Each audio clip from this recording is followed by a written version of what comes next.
As Coastal Bend neighbors start making preparations for the big chill, one place to start is right here. I'm Michaela Chavez, your neighborhood news reporter in the Bay Area. We can't control the weather, but a local heating and air company gave me some tips on how you can control your home environment. Most people in town probably haven't turned their heat on since last February, January. Tom Swanson is the general manager at Matthews CCAC. He says around this time of year, his crew gets extra busy.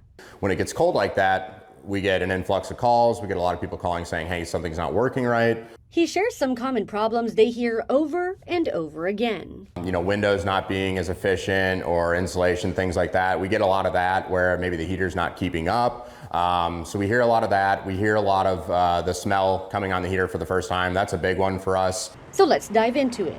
First, what you should be doing right now: test your heat. A lot of people probably already have turned on their heating systems, and if there's something wrong with it, they probably already know about that. When you first start up the heater, you might notice a burning smell.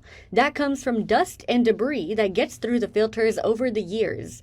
But it's nothing to panic about. What happens is when you finally turn that on, heats up, a lot of that burns off. It's not a hazard by any means. After you turn it on, set your system to your desired temperature. Most people probably set it somewhere between 65 and 70. But once you do that, Swanson says don't turn it off.